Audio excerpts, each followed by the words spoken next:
தினமலர் இன்று 75வது ஆண்டில் அடியெடுத்து வைக்கின்றது. மிக முக்கியமான காலகட்டத்தில் உதயமான இந்த நாளேடு நமது மக்களுக்காக, சமுதாயத்திற்காக குறைகளை சுட்டிக்காட்டி அரசின் கவனத்திற்கு கொண்டு சென்று பல்வேறு திட்டங்கள் வருவதற்கு மூல காரணமாக இருந்தது இந்த தினமலர் என்றால் மிகையாகாது. நான் மாநில அளவில் விவாதிப்பதை விட மயிலாடுதுறையை பொறுத்தவரை நாங்கள் செய்கின்ற ஒவ்வொரு காரியத்தையும் இந்த நாளேட்டில் வெளிவந்தவுடன் அது அரசின் கவனத்திற்கும் அதிகாரிகளின் கவனத்திற்கும் சென்று நூற்றுக்கணக்கான குறைகள் தீர்க்கப்பட்டுள்ளதை நன்றியுடன் இந்த நன்னாளில் போற்றுகின்றேன்.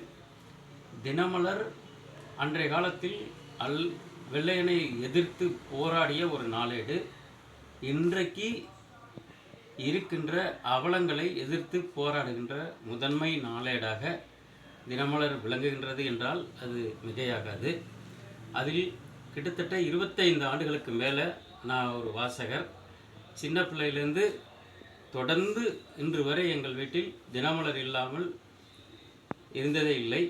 தினசரி காலையில் எழுந்தவுடன் காஃபிக்கு பிறகு இந்த தினமலரை பார்த்த பிறகு தான் எங்களுக்கு ஒரு மகிழ்ச்சி எனக்கு ஏற்படும். குறிப்பாக இது உங்கள் இடத்தில் என்னுடைய கருத்துக்கள் இதுவரை 1000க்கு மேலே வந்திருக்கு.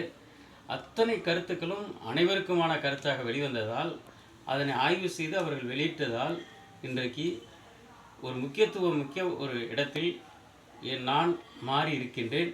தினமலரால் நான் ஆளாக்கப்பட்டிருக்கின்றேன் என்றால் அது எனக்கு பெருமையாக இருக்கின்றது.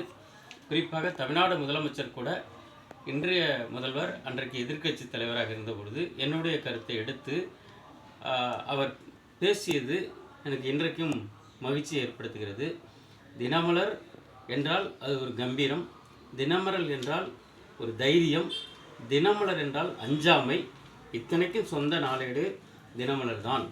அந்த தினமலருக்கு என்னுடைய அந்த நாளேட்டின் 75வது ஆண்டில் வாழ்த்துவதில் பெரும் மகிழ்ச்சி அடைகின்றேன். நூற்றாண்டை கடந்து 1000 ஆண்டுகளை கடந்து இந்த நாளேடு இந்த பூமி உள்ளவரை திகழ வேண்டும், தவழ வேண்டும், எதிர்த்து குரல் கொடுக்க வேண்டும், மக்கள் பலனடைய வேண்டும். தினமலரே நீ வாழ்க வாழ்க வாழ்க. என்றும் நன்றியுடன் அப்பர் சுந்தரம், சமூக ஆர்வலர், மயிலாடுதுறை.